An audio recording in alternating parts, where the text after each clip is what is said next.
Num piscar de olhos, minha vida desmoronou.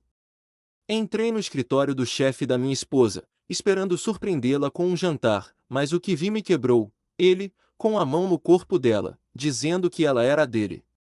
E ela? Não fez nada. Apenas me olhou como se eu fosse o intruso. Eu sou Miguel, 32 anos, engenheiro em Lisboa. Minha esposa, Sofia, trabalhava numa agência de marketing badalada no centro da cidade.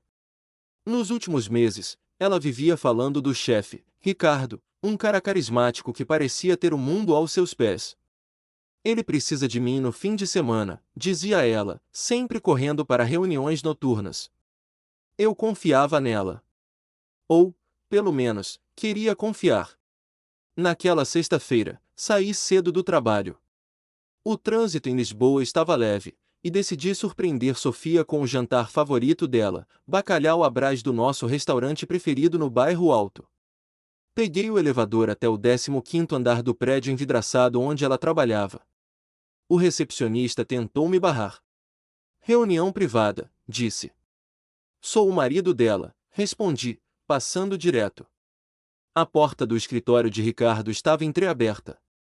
Ouvi risadas, uma voz grave e a risada dela, que não escutava há meses. Então, a voz dele cortou o ar. Vem cá, Sofia. Ele não te merece. Você é minha agora. Meu sangue gelou.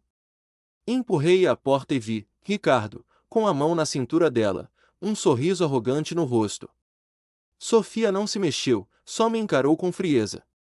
Vá embora, Miguel, disse ela, como se eu fosse uma interrupção inconveniente.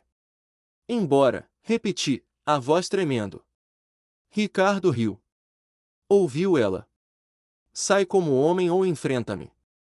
Meu coração disparou, mas não era medo, era raiva. Eu não ia deixar aquele idiota me humilhar. Você não decide nada sobre ela, rosnei. Ele deu um passo à frente, mas eu fui mais rápido.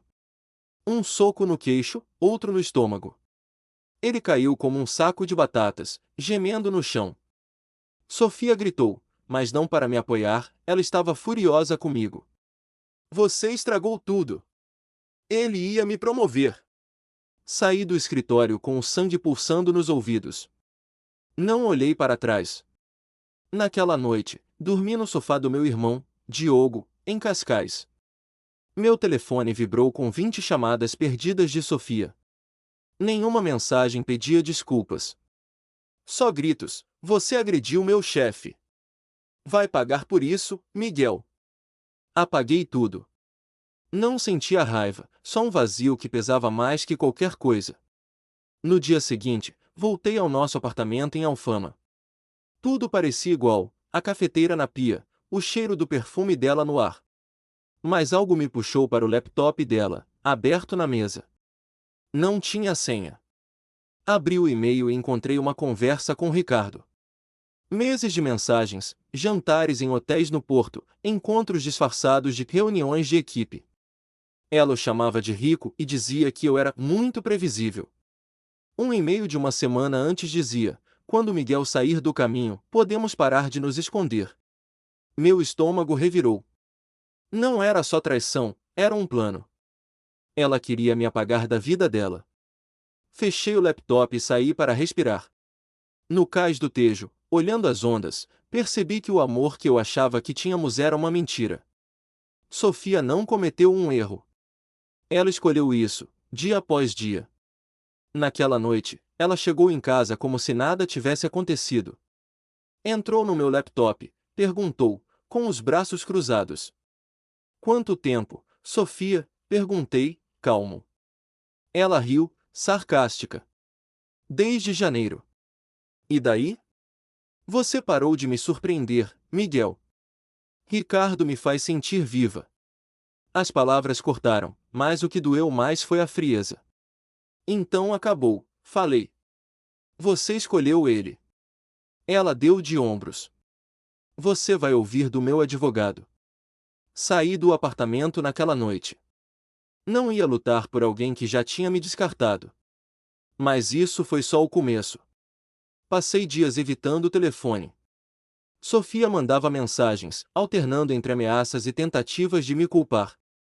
Você destruiu minha carreira, Miguel. Espero que esteja feliz. Não respondi. O vazio no meu peito não era raiva, mas uma clareza fria. Ela não era mais minha responsabilidade. Decidi investigar. Se Sofia planejava me apagar, eu precisava saber até onde ia a traição. Chamei o meu amigo Antônio, um velho colega de universidade que trabalhava como detetive particular em Lisboa. Quero tudo que puderes encontrar sobre ela e o Ricardo. Pedi. Dei-lhe o e-mail dela, o número de telemóvel e o nome da empresa. Antônio não fez perguntas. Dá-me 48 horas, disse. Enquanto esperava, fiquei no apartamento do meu irmão Diogo, em Cascais. Não conseguia voltar para Alfama, onde cada canto me lembrava dela. Durante o dia, trabalhava como engenheiro, fingindo normalidade. Mas à noite, sozinho, as palavras dela ecoavam. Você parou de me surpreender. Como se ser leal fosse um defeito. Na quarta-feira, Antônio ligou. Encontrei coisas, Miguel. Não vais gostar. Encontramo-nos num café perto da Praça do Comércio. Ele entregou-me uma pasta. Dentro, havia capturas de e-mails, registros de chamadas e até recibos. Sofia e Ricardo não estavam só envolvidos romanticamente, planeavam algo maior. Havia mensagens sobre uma conta bancária secreta em nome dela, com milhares de euros transferidos por Ricardo. Para o nosso futuro, dizia uma mensagem dele. Outra, dela, respondia: quando Miguel estiver fora, podemos começar do zero. Mas o pior não era isso. Antônio descobriu que Ricardo não era só um chefe carismático. Ele estava envolvido em negócios duvidosos na empresa, desvio de fundos, contratos falsos, pressões sobre funcionários para encobrir irregularidades. Sofia sabia de tudo. Havia um e-mail onde ela sugeria manter a boca fechada em troca de uma promoção. Minha esposa não era só infiel, era cúmplice. E tem mais, disse Antônio. Ela não foi a primeira. Ricardo teve casos com outras funcionárias. Uma delas denunciou-o por assédio, mas a queixa foi abafada. Perguntei se havia provas. Ele assentiu. Tenho cópias das denúncias. Em e-mails que ligam a Sofia a essas movimentações. Naquela noite, sentei-me com a pasta aberta.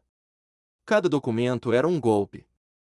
Não era só o caso amoroso, Sofia estava disposta a sacrificar tudo, até a própria ética, por poder e dinheiro. Decidi agir. Liguei para um advogado, o Dr. Mendes, especialista em divórcios. Quero proteger o que é meu, disse. Ele sugeriu congelar as nossas contas conjuntas e reunir provas para um processo de divórcio. Se ela está metida em esquemas, isso pode ajudar-te, explicou. No dia seguinte, voltei ao apartamento para buscar algumas coisas. Sofia estava lá, ao telefone, falando alto. Quando me viu, desligou rápido. O que queres, Miguel? Perguntou, com desdém. Acabar com isto de forma limpa, respondi. Ou preferes que eu leve tudo ao tribunal? Ela riu. Não tens coragem. Ricardo tem os melhores advogados. Saí sem responder, mas as palavras dela acenderam algo em mim. Não era vingança que eu queria, era justiça. Antônio continuou a investigar. 2 dias depois, mandou-me uma bomba, uma gravação de uma funcionária que tinha trabalhado com Sofia. Ela confirmava que Ricardo usava o charme para manipular subordinadas, prometendo promoções em troca de favores. Sofia não era vítima, ela entrou no jogo de olhos abertos. A gravação também mencionava uma reunião secreta onde Ricardo e Sofia discutiram como esconder transferências ilegais. Levei tudo ao Dr. Mendes. Isto é suficiente para abrir uma investigação contra os dois, disse ele.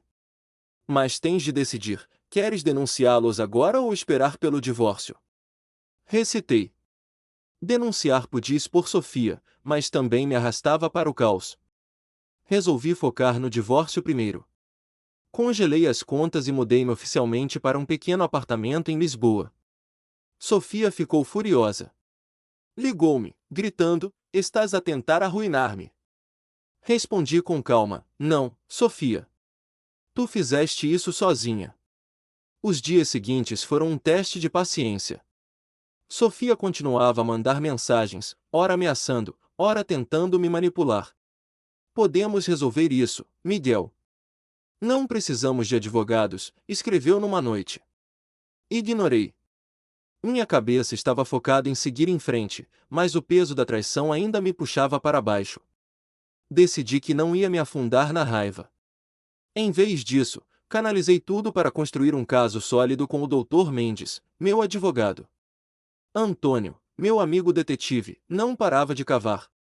Ele descobriu que a empresa de Ricardo, uma agência de marketing em Lisboa, estava sob investigação interna. Uma funcionária, Ana, havia apresentado uma denúncia formal por assédio contra ele. Não era a primeira. Havia pelo menos 3 queixas anteriores, todas abafadas com acordos financeiros ou demissões forçadas. Ana, porém, tinha provas, e-mails, mensagens e até uma gravação onde Ricardo insinuava promoções em troca de favores pessoais. Sofia aparecia em algumas mensagens, não como vítima, mas como alguém que ajudava a encobrir as ações dele. Miguel, isto é maior do que pensávamos, disse Antônio, ao me entregar um pendrive com as provas. A empresa está prestes a explodir. Ricardo desviou milhares de euros para contas offshore, e Sofia assinou documentos que a ligam a isso. Perguntei se ela sabia das irregularidades. Sabia de tudo, respondeu ele. Há e-mails onde ela sugere formas de esconder as transferências. Levei o pendrive ao Dr. Mendes. Ele analisou tudo e ficou sério. Isto pode derrubar os dois, mas precisamos ser estratégicos. Se denunciares agora, a Sofia pode tentar virar o jogo contra-te no divórcio. Decidi esperar, mas pedi que ele preparasse o processo com base nas provas. Queria garantir que Sofia não saísse ilesa, mas sem me sujar no processo. Vamos jogar limpo, mas firme, disse o Dr. Mendes. Enquanto isso, a vida seguia. Aluguei um apartamento pequeno em Belém, longe dos lugares que me lembravam Sofia. Comecei a treinar boxe num ginásio local, não para lutar, mas para descarregar. Cada soco no saco era uma forma de soltar o que ainda me prendia a ela. No trabalho, mantive a cabeça baixa, focado nos projetos de engenharia. Meus colegas notaram que eu estava mais calado, mas ninguém perguntou. Melhor assim. Uma semana depois, o castelo de cartas de Ricardo começou a ruir. Antônio me ligou numa manhã de sábado. Vê as notícias, disse. Abri o site de um jornal de Lisboa e lá estava: escândalo em agência de marketing, diretor acusado de desvio de fundos e assédio. O artigo não citava Sofia diretamente, mas mencionava funcionários envolvidos em movimentações financeiras suspeitas. Meu coração acelerou, não por satisfação, mas por saber que a verdade estava vindo à tona. Naquela noite, Sofia apareceu no meu novo apartamento, sem avisar. Tocou a campainha como se ainda tivesse direito de estar ali. Quando abri a porta, ela estava visivelmente abalada. Miguel, precisamos falar, disse, com a voz trêmula. Ricardo está fora de controle. Ele ameaçou-me, disse que vou cair com ele se falar. Olhei-a com frieza. E por que achas que isso é problema meu? Ela hesitou, depois tentou mudar o tom. Cometi um erro, está bem? Mas tu sempre foste bom para mim. Podemos consertar isto. Quase ri. Consertar? Tu escolheste isso, Sofia. Planejaste tudo, mentiste durante meses. Ela tentou se aproximar, mas levantei a mão. Não. Acabou. Assume as tuas escolhas. Ela ficou em silêncio, depois virou-se e saiu. Não senti pena. Senti alívio. 2 dias depois, o Dr. Mendes ligou. A investigação na empresa de Ricardo tinha avançado. Ele fora suspenso, e a polícia financeira estava a analisar as contas. Sofia foi chamada para depor. Ela não é o alvo principal, mas está na corda bamba, disse o Dr. Mendes. As provas que temos garantem que não vais perder nada no divórcio. E, se quiseres, podemos entregar o que sabemos às autoridades. Pedi um tempo para pensar. Denunciá-la podia ser justo, mas será que valia a pena? Eu queria fechar esse capítulo, não prolongá-lo. A investigação contra Ricardo ganhou força. Jornais de Lisboa publicavam atualizações diárias, desvios financeiros, contas offshore e mais denúncias de assédio. Sofia, embora não fosse o foco, aparecia como cúmplice em documentos internos. Meu advogado, Dr. Mendes, mantinha-me informado. Ela está desesperada, disse ele. Tentou negociar com a empresa, mas ninguém quer tocar nela agora. Eu não sentia prazer na queda dela, mas sim uma sensação de justiça. Cada escolha tem um preço. Enquanto isso, eu reconstruía minha vida. O apartamento em Belém tornou-se meu refúgio. No ginásio, o boxe ajudava a manter a cabeça no lugar. Lá, conheci Clara, uma instrutora de kickboxing que treinava no mesmo horário.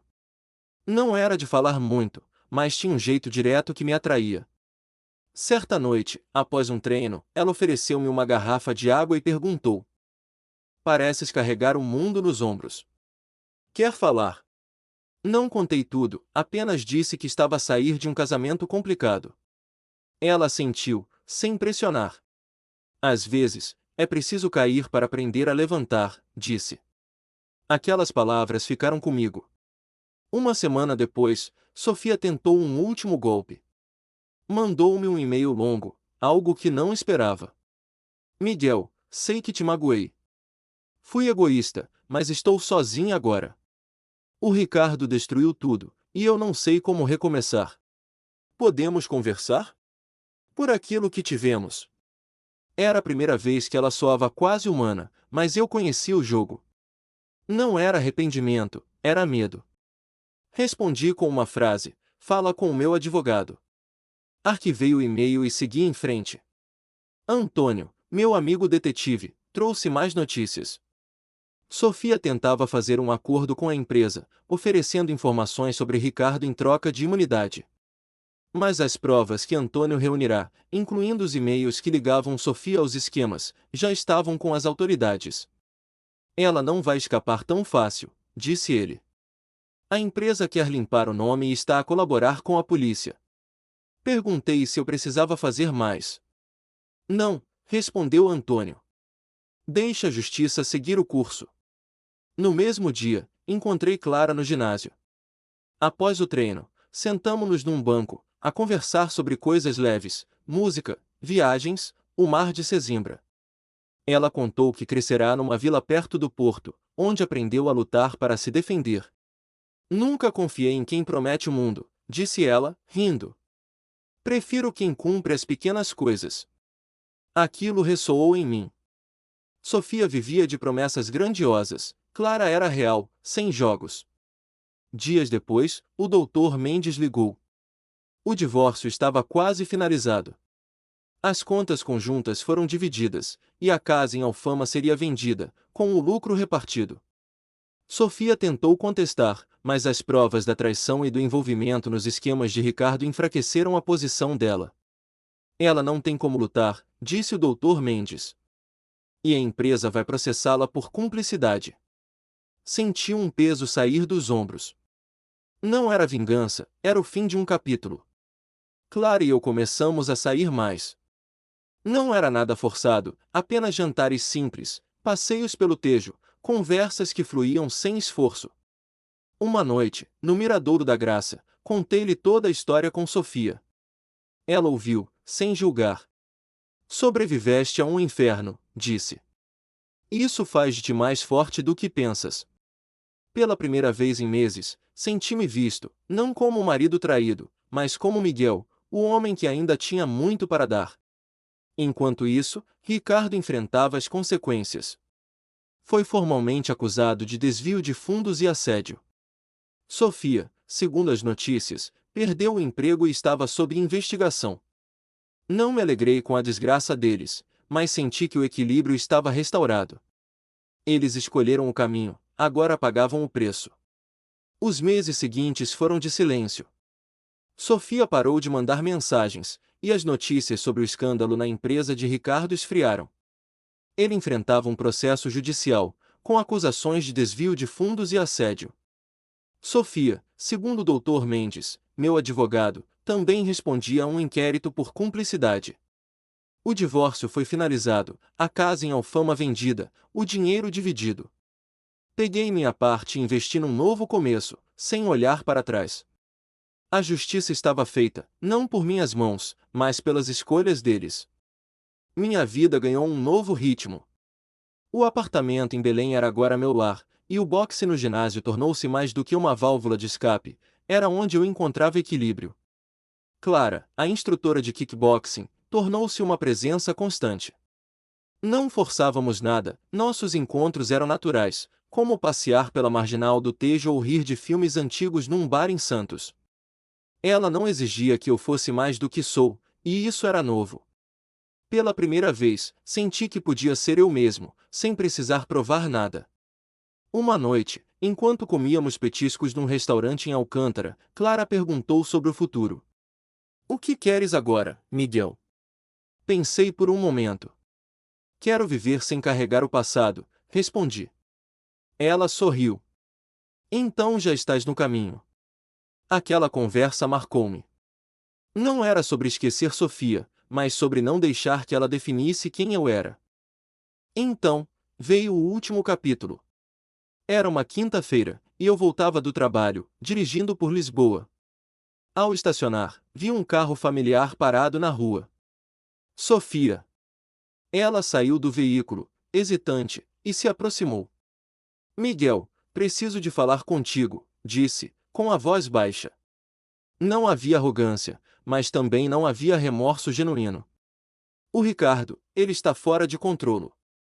Ameaçou-me, disse que sabe coisas sobre mim que podem arruinar-me. Olhei-a, firme. E o que queres que eu faça, Sofia? Fui eu que te coloquei nisso. Ela insistiu. Tu sempre foste bom. Sei que errei, mas estou com medo. Podes ajudar-me? Por um segundo, vi a mulher com quem casei, mas logo percebi, era só um eco. Tu construíste isso, respondi. Resolve sozinha. Virei-me e entrei no prédio. Não olhei para trás. Não senti culpa, só uma certeza, eu não era mais a rede de segurança dela. Dias depois, Antônio, meu amigo detetive, ligou. Sofia tinha feito um acordo com as autoridades, entregando provas contra Ricardo para reduzir sua pena. Ele enfrentava anos de prisão, ela, talvez, saísse com uma multa e liberdade condicional. Não me importei com os detalhes. O que importava era que estavam fora da minha vida. A traição, as mentiras, o peso, tudo ficou para trás. Clara e eu continuamos a construir algo real. Uma noite, numa praia em Carcavelos, demos um passeio ao pôr do sol. Ela segurou minha mão, e conversamos sobre planos simples, uma viagem ao Alentejo, talvez um curso de culinária. Não havia promessas grandiosas, só a tranquilidade de estar com alguém que me via como eu era. Sobreviveste a muito, disse ela. Isso faz de ti alguém especial. Sorri. Não, só alguém que aprendeu a escolher melhor. Olhando para trás, percebi que a traição de Sofia não me destruiu, revelou-me. Mostrou-me o que aceitaria e o que nunca mais toleraria. Não a odeio, mas também não lhe desejo nada. Ela é apenas um capítulo encerrado, uma lição aprendida. Hoje, vivo com leveza, com Clara ao meu lado, e sei que o amor verdadeiro não exige que te proves, ele simplesmente existe, em gestos honestos e silêncios confortáveis. Pergunta para vocês: quando alguém que te magoou profundamente pede ajuda, o que farias? Darias uma segunda chance, sabendo do passado, ou virarias as costas para proteger a tua paz? Deixem as vossas respostas nos comentários. Quero saber o que pensam.